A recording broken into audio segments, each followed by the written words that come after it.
Blog Talk Radio. Hello, everybody, and welcome to Talk Entertainment. I'm Brandon, and we have Mike on the phone from the Real World, DC. How are you doing today, everybody? Mike? I am great. Mike is actually driving, just coming home from the gym. So are you ready to get things started? Yeah, absolutely. One question I got emailed to me a lot after I announced the interview is, what's life like after the cameras went off? After the cameras went off, so back in Colorado, or yeah. What are you talking about? Okay. Well, I'm doing some really cool things right now. I'm a student, so I have 2 classes left. So I'm killing time in Greeley. I'm back up north. But I'm shooting a movie on the weekends, so that's really exciting. Is it going to be a theatrical movie, or is it just? It's an indie film, so it's more of the I'm shooting it with Applegate Productions. It's a smaller production company in Colorado.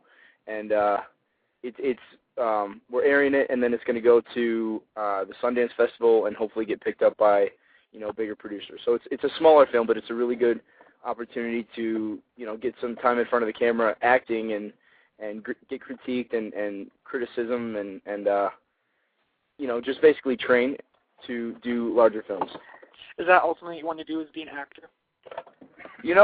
I've always enjoyed, kind of assuming different roles and acting and things like that, but I kind of was too nervous to pursue acting in the long run, because I did it in high school. I did theater and stuff like that once in a while.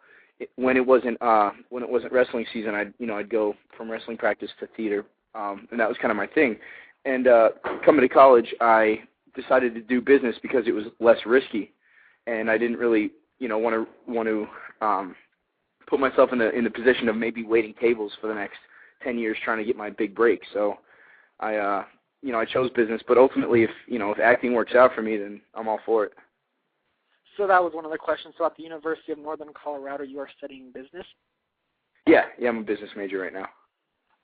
Speaking of your acting job, I did some research, and it said that you worked at Disney World as a cast member. Are you allowed to say which one? Yes, I can tell you I was best friends with Buzz Lightyear and best friends with Pluto.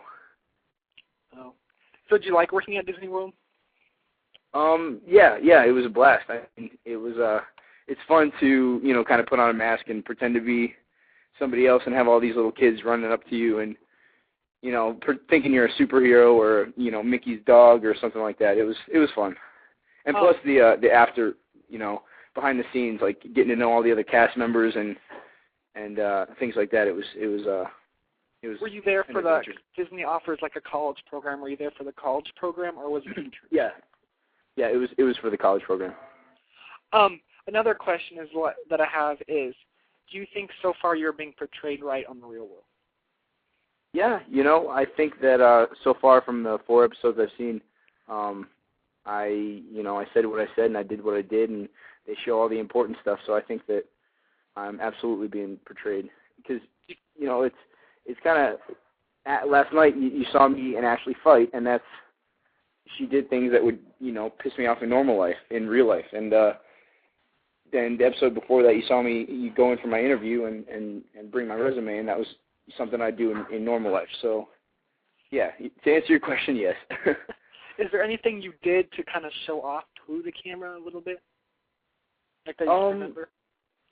No, not really. I mean, of course I was put in a house with 3 other guys that I didn't know, and so every time, I don't know if it's the case with everybody, but with me, like, when you meet new people, you try to get to know them, and you try to give a good first impression. So, I didn't walk around in sweatpants the entire time, except for, I guess, last night. I was wearing sweatpants. But, I mean, of course, when you meet new people, you try to impress them a little bit. And when I first met Ashley, I thought she was cute, so I tried to impress her. And when I first met Ty, I thought he was, big and strong guy, and so I tried to lift a little bit more at the gym and stuff like that. But, it wasn't anything out of the ordinary. What roommates are you still really close with? Right now I'm really close with Andrew, because at first when I first met him, I thought he was I used to call him Jeffrey Dahmer. It was kind of a joke between us because I thought he was really creepy, and I had never really met anybody like Andrew, but after living with him for a little while and hanging out with him without the cameras, he's really, one of the best people I know, and so he's a really cool guy. I hang out with him a lot, and then I hang out with Emily. She's come to Colorado to snowboard with me, and then she's planning another trip out here, so she and I are still really close. All the roommates are still pretty close. We all talk, but there are obviously some. Close with? I'm sorry? Who aren't you as close with?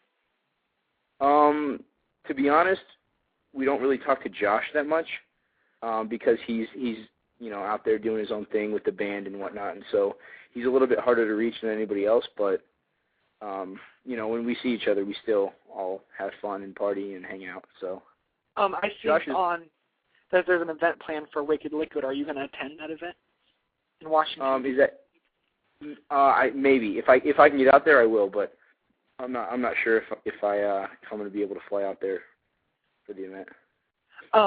If you were offered to do any of the challenges, would you accept?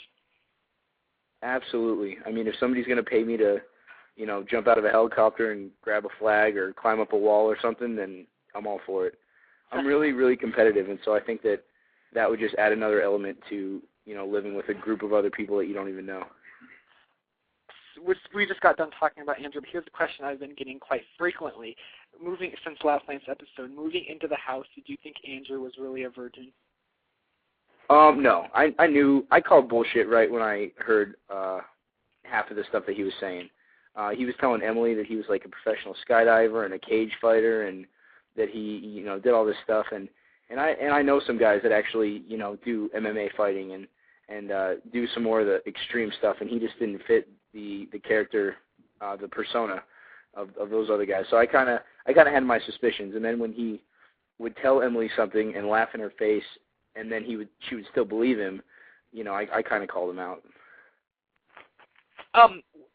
You picked the world. Your season of the world was in D.C. Were you kind of disappointed when you found out? And if you were, what other season of Railroad would you choose to be on? Well, okay. So right when I found out it was in D.C., the very first, maybe like hour after they told me, I was kind of disappointed. I thought it was going to be. I had heard rumors about Cancun and things like that because obviously Cancun hadn't aired yet. But I had heard rumors about Cancun, and so I got really excited for that and kind of got into the mindset that it was going to be, 4 months of partying and it was, all this fun stuff.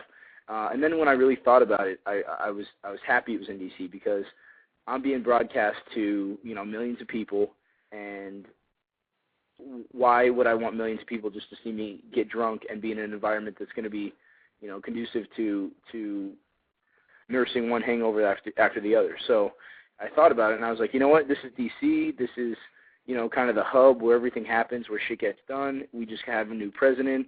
I did some research. I Wikipedia'd D.C. and read about, Mayor Fenty and some of the organizations that are based out of D.C., and the more that I learned about D.C., the happier I was with the location.